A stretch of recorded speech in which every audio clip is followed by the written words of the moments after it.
Hello students, this is advocate Neeraj Gupta. इस video में हम पढ़ेंगे फ्रॉड के बारे में। अगर फ्रॉड है तो भी फ्री कंसेंट नहीं है। फ्रॉड का मतलब होता है आप ऐसी कोई बात बोलते हो जो आपको पता है झूठ है, और झूठ बोलने के पीछे आपकी इंटेंशन है कि सामने वाली पार्टी आपके साथ कॉन्ट्रैक्ट करे जिससे फिर उसका नुकसान और आपका फायदा हो। सम टाइम आप कुछ बात नहीं बोलते, चुप रहते हो, छुपा लेते हो। माना आपकी गाड़ी जो है वो हर 2 किलोमीटर चलने के बाद बंद हो जाती है। अब गाड़ी बेचोगे तो आदमी थोड़ा बहुत चला के खरीद लेगा, देख के खरीद लेगा। मोबाइल में भी कई बार होता है, लैपटॉप्स में भी होता है, इलेक्ट्रॉनिक आइटम्स में तो बहुत गड़बड़ है। उसके अंदर ना कुछ चीजें थोड़ी देर बाद ही सामने आती हैं। वो एक सच अगर कोई बंदा इंस्पेक्शन करेगा, चाहे कितना भी स्मार्ट हो, उसको नहीं पता चलेगा। तो सपोज अगर आप वो बात बताए बगैर कर लेते हो, या जैसे कोई जमीन बेच रहे हो, सपोज पे कोई पहले से लोन लिया हुआ है, कोई कोर्ट केस चल रहा है, या कोई बिल्डिंग बेच रहे हो, उसमें क्रैक्स हैं, कुछ चीजें तो होती हैं। जब आप कोई चीज बेचते हो तो आपको ही उसके बारे में पता होता है। अब आप वो चीज बिना बताए अगर उस चीज को बेच दो तो ये फ्रॉडुलेंट ट्रांजैक्शन है। प्रूव होने के बाद फ्रॉड अपने आप में एक क्राइम भी है, होने को जेल या सजा भी हो सकती है, फाइन लग सकता है। फिलहाल कॉन्ट्रैक्ट की बात करें तो ऑब्वियसली फिर वो वॉइडेबल हो जाएगा, कैंसिलेबल हो जाएगा। पार्टी चाहे तो कैंसिल कर सकती है, पैसा आपको वापस करना पड़ सकता है। तो चलिए फ्रॉड के बारे में डिटेल्ड डिस्कशन हम जो है अपना शुरू करते हैं। तो fraud under the Indian contract act, free consent होनी जरूरी है। उसी टॉपिक के सब टॉपिक्स हम पढ़ते जा रहे हैं, उसमें 5 चीजें नहीं होनी चाहिए। Coercion, undue influence, fraud, misrepresentation, mistake 2 पढ़ चुके, तीसरी हम पढ़ रहे हैं। अगर कंसेंट फ्रॉड से ली है तो कॉन्ट्रैक्ट को चैलेंज किया जा सकता है। अगर हम मीनिंग की फ्रॉड की मीनिंग की बात करें तो अ फॉल्स रिप्रेजेंटेशन, झूठ है, मेड नोइंगली।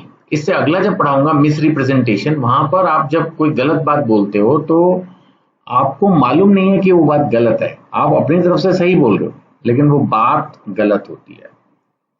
यानी वहां पर इंटेंशन आपकी गलत नहीं होती, बट बात गलत होती है। यहां तो आप जानबूझ के झूठ बोल रहे हो। झूठ बोलने के भी तो 2 बातें हैं ना। एक तो होता है गलत बोलना, आपको आइडिया नहीं है, आपको लग रहा है मैं सही बोल रहा हूं लेकिन आप बोल गलत रहे हो, वो अलग है, फिर भी अलग है। और एक होता है आपको पता है, ठीक है ना, without belief in its truth, आपको पता है कि ये झूठ है। या रेकलेसली, जैसे लोग होते हैं ना हवा में छोड़ देते हैं, अरे छोड़ना, बोल दे यार जी, ऐसा भी हो जाएगा। जैसे आप कोई प्रोडक्ट बेच रहे हो, आप कॉफी बेच रहे हो जी, कॉफी पीने से आपका बीपी भी कंट्रोल हो जाएगा, आपकी शुगर भी कंट्रोल हो जाएगी। कुछ नहीं, आपको पता ही नहीं है सच है नहीं है, कुछ भी बकवास करनी है, बस माल बेचना है with the intention of deceiving another person. यहाँ पर आप माल बेच रहे हो तो वो भी धोखा ही माना जाएगा, बिकॉज आपको पता है नहीं किसी भी प्रोडक्ट के बारे में कि इसका कोई फायदा है नहीं है, आप ऐसे ही बढ़ा चढ़ा के चेप रहे हो। तो या तो आपको पता ही है कि वो झूठा है, या आप परवाह नहीं कर रहे, आपको लग रहा है यार बोल दो कुछ भी, बस माल बिकने से मतलब है। तो ये सब फ्रॉड है। तो यहाँ पर क्या है, इंटेंशनल डिसेप्शन है, डिसीव करना भी धोखा देना ही होता है। तो फ्रॉड मीन्स इंटेंशनल डिसेप्शन। क्यों कर रहे हो आप ऐसा? To induce another person to enter into a contract. जब माल बेचते हो तो वो भी तो एक तरह से कॉन्ट्रैक्ट ही हुआ, है ना। चलिए स्टैट्यूटरी डेफिनेशन की हम बात करें, जो कि सेक्शन 17 इंडियन कॉन्ट्रैक्ट एक्ट में दी है, तो उन्होंने लिखा है fraud includes any of the following acts committed by a party to a contract or with his convenience or by his agent with intent to deceive। तो यहां पर पॉइंट वही है कि जो एक्ट है वो या तो committed by party to a contract, जो उसका पार्टी है, या उससे जुड़ा हुआ है, उसका एम्प्लॉय हो सकता है, उसका दोस्त हो सकता है, उसका रिश्तेदार हो सकता है, कोई और हो सकता है, या फिर उसका एजेंट हो सकता है। इन सब की इंटेंशन डिसीव यानी धोखा देने की ही है। Now making a statement which is false while knowing it is false. जैसे इन्होंने लिखा है, एक एग्जांपल लिया, कार के बारे में आप बोल रहे हो कि इसका कभी एक्सीडेंट नहीं हो, जबकि आपको पता है कि कभी एक्सीडेंट हो रखा है और ये रिपेयर्ड गाड़ी है, ओरिजिनल जैसी अब नहीं रही, तो ये फ्रॉड है। इसी तरह से a sales house after painting over serious wall cracks. अब वॉल क्रैक है और आपने ऊपर से पेंट कर दिया, वॉल क्रैक्स रिमूव नहीं करवाए, रिपेयर नहीं करवाए, लेकिन पेंटिंग के अंदर तो सब घर चमचमाता हुआ दिख रहा है, तो ये भी एक फ्रॉडुलेंट एक्ट है। बिकॉज यहां पर आपने कंसीलमेंट ऑफ फैक्ट किया है, हाइडिंग, छुपा लिया कोई चीज जो बतानी चाहिए थी, ठीक है। Then promise without intention to perform, advance लेते हैं बहुत सारे लोग, ऐसा ले लेते हैं कोई भी चीज के लिए और फिर बोलते हैं हाँ ये मैं कर दूंगा या ये प्रोडक्ट दे दूंगा, ये सर्विस दे दूंगा, उनको पता होता है मुझे नहीं करनी नहीं देनी, बट फिर भी बोलते हैं, ये भी फ्रॉड है। या कोई भी और एनी अदर डिसेप्टिव, कोई और धोखा, कुछ भी इसके एग्जाम्पल हो सकते हैं, जैसे selling fake branded goods as original, ये भी बहुत कॉमन होता है ना। आप नकली जूते बेच रहे हो ये कह के कि हाँ ये नाइकी के जूते हैं, बाटा के जूते हैं, जूते नकली हैं, या परफ्यूम या कपड़े, कुछ भी। खाने पीने के प्रोडक्ट्स में भी बड़ा धोखा है, उसमें स्टेल जो हो जाता है ना प्रोडक्ट, आउटडेट हो जाता है, उसकी डेट बदल देते हैं लोग पैकेटों के ऊपर और बेच देते हैं, ये सब फ्रॉड है, ये सब क्राइम है।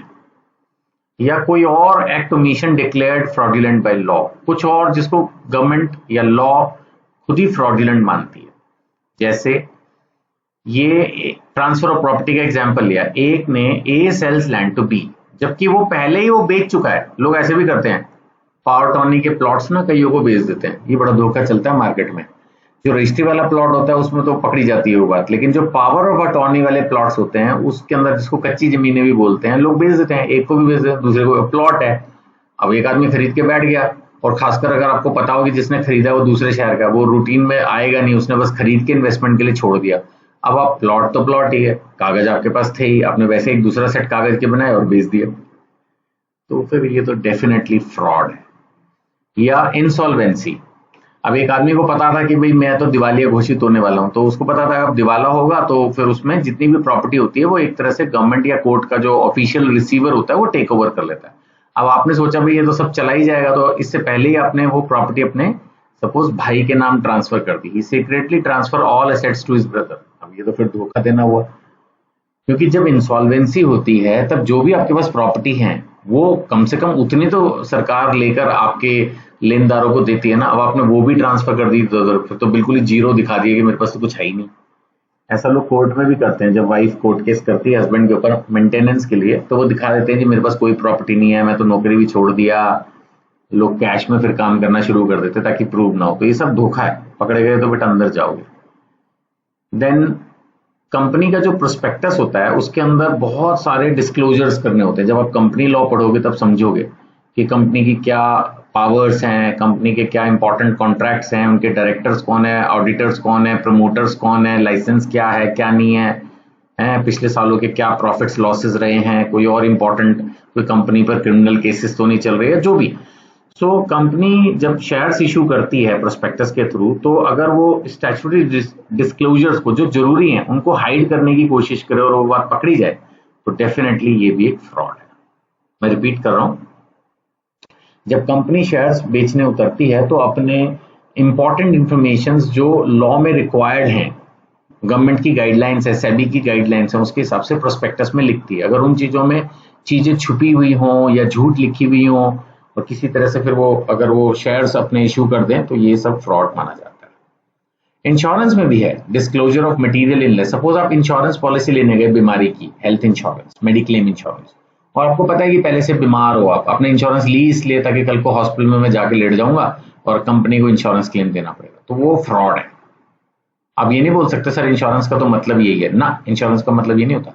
इंश्योरेंस एक हेल्दी पर्सन को दी जाती है ये सोच के कि अगर उसको कल को फ्यूचर में कोई बीमारी हो गई, एक्सीडेंट हो गया, तो इंश्योरेंस क्लेम दिया जाएगा। जब पहले से ही पता है कि उसको हॉस्पिटल जाना ही पड़ेगा, तो फिर काहे इंश्योरेंस? अगर आप ऐसा कर रहे हो तो फ्रॉड है। इसी तरह से पार्टनरशिप में अगर आप पार्टनरशिप करते हुए कोई सीक्रेट प्रॉफिट बनाते हो, सपोज आपका जमीन खरीद बेच का ही बिजनेस है, लेकिन आप बीच में अपना प्राइवेट सीक्रेट प्रॉफिट बना रहे हो, अपनी भी कुछ जमीनें अलग से खरीद के रख ली और जो इंपॉर्टेंट ग्राहक आ रहा है उसको अपनी प्राइवेट जमीनें दिखा के बेच दी ताकि पार्टनरशिप में प्रॉफिट ना हो। वो तो फिर बटेगा, आधा आधा मिलेगा या और कम मिलेगा। वो जो अपने प्राइवेट सीक्रेट प्रॉफिट जनरेट कर लिया वो पूरा आपका हो गया, ये अलाउड नहीं है, ये फ्रॉड है। तो फ्रॉड के अगर हम एसेंशियल एलिमेंट्स की बात करें तो एक तो सबसे पहली बात है कि फॉल्स स्टेटमेंट है, दूसरा पर्सन नोज, उसको पता है कि मैं झूठ बोल रहा हूं, तीसरा उसकी इंटेंशन, ये बड़ा इंपॉर्टेंट है, यहाँ पर इंटेंशन धोखा देने का इरादा है, ठीक है। And then victim acted on the representation, जो आपने झूठ बोला सामने वाले ने उस पर भरोसा किया और उसको लॉस हुआ, ये भी इंपॉर्टेंट है, लॉस होना चाहिए तब फ्रॉड माना जाएगा। सारी बातें होनी चाहिए, आपकी इंटेंशन भी बैड हो और उसकी उस इंटेंशन पर उसने भरोसा करके चीज ली तो नुकसान हुआ। ठीक है जी। चलिए, अब फ्रॉड में एक छोटा सब टॉपिक है silence and fraud. Mayor silence is not fraud, लेकिन कभी कभी साइलेंस भी फ्रॉड बन जाता है, चुप रहना भी फ्रॉड है। वो कैसे, आइए इसको पढ़ते हैं। अब जैसे सबसे पहली बात आती है ड्यूटी टू स्पीक। अब इंश्योरेंस कॉन्ट्रैक्ट है, अभी मैंने बताया ना, अगर आदमी कोई बीमार है या सपोज वो कोई गाड़ी का इंश्योरेंस कराने जा रहा है, गाड़ी में कोई डिफेक्ट्स हैं, है ना, या कुछ भी, अगर फैक्ट्री का इंश्योरेंस करा रहे हो और उसमें कोई पेट्रोल या और हैजार्डियस आइटम स्टोर होती हैं, तो ये सब चीजें आप बताओ ना। अगर आप नहीं बताते हो तो ये है आपकी ड्यूटी टू स्पीक। अगर वो ड्यूटी टू स्पीक आपने नहीं किया, आप चुप रहे, तो फिर आपने फ्रॉड किया। ऐसे फैमिली सेटलमेंट है। फैमिली सेटलमेंट अगर आप कर रहे हो तो जिस पार्टी के फेवर में उसको ढंग से बताओ, क्या क्या चीजें हैं, कौन कौन है, किसकी क्या रिश्तेदारियां हैं, जो भी, इन सब में भी आपकी पूरी ड्यूटी बनती है। और फिड्यूशियरी रिलेशनशिप में तो बहुत ज्यादा, डॉक्टर पेशेंट, लॉयर क्लाइंट, है ना, ट्रस्टी बेनिफिशियरी, गुरु डिसाइपल, मैंने लिखा नहीं, फादर सन। तो ऐसे जो फिड्यूशियरी यानी कि जिसके अंदर विश्वास के संबंध हैं, इनमें तो आपको सब बात बताकर जो है वो करना चाहिए। नहीं अगर आप ऐसा कर रहे तो फिर वो गलत ही माना जाएगा, मतलब कि फिर आपको यहाँ पर तो बोलना ही बोलना है। एक आम आदमी ना बोले, लेकिन अगर आप किसी पे विश्वास कर रहे हो तो फिर तो कम से कम आप पूरी बात बताओगे ना। आप बोलोगे ना कि गुरुजी या सर या डॉक्टर साहब या वकील साहब, मैंने तो आप पर इतना भरोसा किया। आदमी करता ही है भाई भरोसा अपने क्लाइंट पर, अपने उस पर, डॉक्टर पर या एडवोकेट पर या फादर पर या गुरु पर। तो अब उसमें तो फिर ड्यूटी टू स्पीक बनती है कि एटलीस्ट आप तो जरूरी बताओ। अच्छा, sometimes silence equivalent to speech हो जाता है। जैसे एक आदमी ने पूछा has this machine ever failed, उसने एक क्वेश्चन स्पेसिफिकली पूछा, आपने कोई जवाब ही नहीं दिया, तो फिर आपने सोचा कि ठीक है, जब उसने कोई जवाब नहीं दिया तो इसका मतलब नहीं होगा। तो यहां पर जब एक आदमी ने अगर कोई क्वेश्चन पूछ लिया और आप उस आंसर को बताने में चुप रहे, और इसलिए चुप रहे जानबूझ के क्योंकि आप धोखा देना चाहते थे, उसने आपकी उस चीज को पकड़ भी लिया लेकिन तब भी आप बोले नहीं। अब नहीं बोले तो फिर तो ये फ्रॉड हो ही गया। ठीक है ना। सेल ऑफ कार्स, अब इसमें भी देखो एग्जाम्पल है और धोखे के, कि गाड़ी का मीटर 2 लाख से आपने 20,000 कर दिया, घुमा के एक जीरो उड़ा दी उसकी किसी तरह से, तो फिर ये फ्रॉड ही है इसमें। यार फेक डिग्री, हाँ ऐसा मैंने सुना है कि बहुत लोग करते हैं।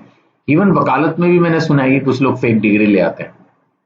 अब पकड़े गए तो बेटा जेल ही जाओगे लेकिन हाँ करते हैं लोग, मानते नहीं है। और जैसे कोई कोर्ट केस चल रहा है, जमीन बेच दी, बताया ही नहीं, ये भी फ्रॉड है। बीमारी छुपा ली इंश्योरेंस में, ये भी फ्रॉड है। फेक रिव्यूज, हाँ ये भी बड़ा चल रहा है, ये तो बहुत कॉमन है। लोग अपनी वेबसाइटों पे फेक रिव्यूज ले लेते हैं जबरदस्ती के। जैसे एक तो हो गया कि रिक्वेस्ट करके रिव्यू लेना, वो तो चलो फिर भी चल ही रहा है, हर आदमी कहता ही है कि सर प्लीज रिव्यू दे दो, है ना। लेकिन एक होता है कि जैसे किसी कंपनी को हायर कर लिया और वो बैठ के आपके रिव्यूज डाल रहा है, एक्सीलेंट, गुड, फलाना ढिंगना, उसने पैसे ले लिए और 100 200 500 रिव्यूज डाल दिए, तो ये भी फ्रॉड ही है एक तरह से। चलिए अब हम बात करेंगे केस लॉस की, डेरी वर्सेस पीक। यहाँ पर प्रोस्पेक्टस में कुछ फ्रॉड है। उन्होंने बता दिया कि हाँ जी हमारे पास ट्रैम कार चलाने की अथॉरिटी है, जबकि उनके पास वो कोई अथॉरिटी थी ही नहीं। जैसे होता है ना, कोई भी कंपनी अपने शेयर्स इश्यू करने के लिए, एक्चुअली शेयर्स करने से पैसा आता है ना, आप सोचोगे शेयर्स क्या हुआ, शेयर्स में सीधा सीधा पैसा आता है भाई कंपनी पे। तो कंपनी ने झूठ बोल दिया मैंने कि भाई मेरे पास ये फलाना लाइसेंस है, ये परमिशन है, ये जमीन है, कुछ भी है, तो फिर फ्रॉड ही। और क्या, फॉल्स रिप्रेजेंटेशन मेड नोइंगली, जानबूझ के, without believing in its truth, recklessly, तो ये फ्रॉड है। अब दूसरा केस पीक वर्सेस गर्ने, इसमें भी वही है, false statement in company prospectus सबसे बड़ा फ्रॉड होता है। क्योंकि आप सोचो एक ऑर्डिनरी ट्रांजैक्शन में 1 लाख 2 लाख 1 करोड़ 2 करोड़, इसमें 10-10 हजार करोड़ के शेयर्स होते हैं। तो अगर एक आदमी ने अगर झूठ बोल के कंपनी की पिक्चर दिखा के पैसा इकट्ठा कर लिया तो बहुत बड़ा फाइनेंशियल फ्रॉड होता है। यहाँ पर है आपका शेंडियर वर्सेस हिल। अब यहाँ पर वर्सेस हीथ, सॉरी, सेलर जो है उसने शिप के डिफेक्ट्स को छुपा लिया, उसकी पोजीशन चेंज कर दी, खड़ा करने में या दिखाने में, आई डोंट नो क्या किया होगा। तो seller hid defects in the ship by changing its position, तो उसने कंसील कर लिया। ऐसा तो हम करते हैं ना, गाड़ी के ऊपर कुछ ऐसा दिखा दें, छुपा दें, है ना। मोबाइल के ऊपर भी हो सकता है कि स्क्रैच लगे हुए हो तो आप उसके ऊपर एक बढ़िया सा जो है ना कवर लगा दें कुछ, ताकि वो दिखे ही ना। ये सब फ्रॉड है। अब एक आदमी की practice, doctor sold is practice after business decline, but उसने बताई नहीं ये बात। ये तो और भी हो सकता है, कोई रेस्टोरेंट था कभी बहुत अच्छा चलता था, अब नहीं चलता, कोई भी रीजन हो सकता है। आसपास मच्छी बाजार खुल गया, स्मेल होती है, पार्किंग खत्म हो गई, गवर्नमेंट की परमिशन हट गई, कुछ ना कुछ पंगा हो गया। अब आपने बिना उस चीज को डिस्क्लोज की, आपको तो पता था, आपने उठा के दूसरे को बेच दिया, ये भी धोखा है। और इस केस में भी ये डिसाइड हुआ, निंगव्वा वर्सेस बैरप्पा शिड्डप्पा हिरेन राबर, कि fraud affecting consent makes the transaction voidable. Voidable का मतलब होता है आप कैंसिल कर सकते हो, पैसे वापस ले सकते हो।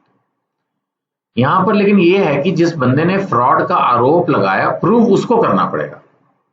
ऐसा नहीं कि बस आपने बोल दिया तो बस कोर्ट मान लेगी कि हाँ जी फ्रॉड हुआ है, आपको प्रूव तो करना पड़ेगा कि फ्रॉड हुआ। जो पार्टी आरोप लगा रही है उसको ही साबित करना पड़ेगा।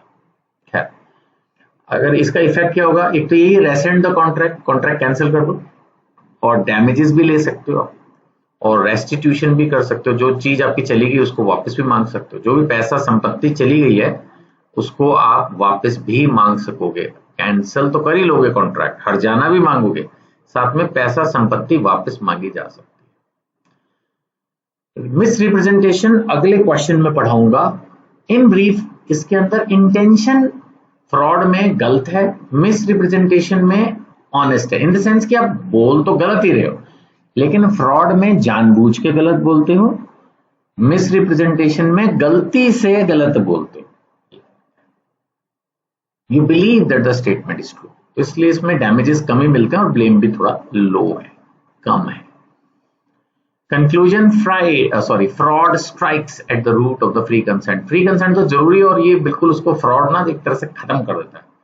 तो धोखे को कमर्शियल ट्रांजैक्शंस में, पर्सनल ट्रांजैक्शंस में, सेल परचेज में खत्म करने के लिए ये लॉ बनाया गया है, और इसकी इंटेंशन यही है कि जो भी ट्रांजैक्शंस हों वो फेयर हो। I hope the question is clear. फिर भी कोई डाउट हो तो अपने डाउट्स इन नंबरों पर व्हाट्सएप कर दीजिए, मैं जवाब दे दूंगा। यूट्यूब पर भी आप अपने क्वेश्चंस लिख सकते हो, मैं जवाब दे दूंगा। जिस बुक से पढ़ा रहा हूँ उसको नॉमिनल प्राइस पे परचेज करने के लिए भी आप कॉन्टेक्ट कर सकते हैं। Thank you.